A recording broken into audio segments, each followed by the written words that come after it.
आज तेहरान की सड़कों पर सिर्फ एक जनाजा नहीं निकल रहा, बल्कि एक ऐसा तारीखी मंजर देखने को मिल रहा है जिसे दुनिया बरसों तक याद रखेगी।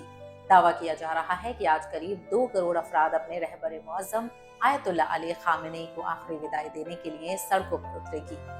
आज ईरान की राजधानी तेहरान पूरी तरह गम के माहौल में है। आज रहबर मुअज्जम आयतुल्लाह अली खामेनी के आखिरी सफर का सबसे बड़ा जुलूस है।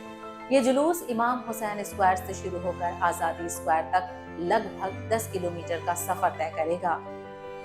तेहरान के मेयर अली रेजा जगानी के मुताबिक आज के इस आखिरी सफर में करीब 2 करोड़ लोग शामिल होंगे।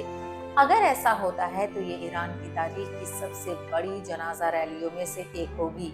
सुबह से ही तेहरान की सड़कों पर लोगों का हुजूम उमड़ना शुरू हो गया है। हर तरफ काले लिबास, ईरानी परचम, नोहा, दुआएं और गम का माहौल नजर आ रहा है। लोग अपने रहबर को आखिरी सलाम पेश करने के लिए मुल्क के अलग अलग शहरों से तेहरान पहुंचे हैं। ईरानी हुकूमत ने पूरे रास्ते पर सख्त सिक्योरिटी इंतजाम किए हैं। लाखों लोगों की आमद को देखते हुए ट्रैफिक डाइवर्ट किया गया है, जबकि बड़ी तादाद में वॉलंटियर्स और मेडिकल टीमें भी तैनात की गई हैं।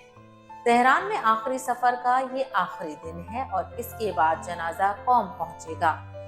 आज पूरी दुनिया की नजर तेहरान पर टिकी हुई है। इंटरनेशनल मीडिया इस जनाजे को लगातार कवर कर रही है, क्योंकि इसे सिर्फ एक आखिरी सफर नहीं बल्कि ईरान की सियासी और तारीखी अहमियत वाले लम्हों के तौर पर भी देखा जा रहा है।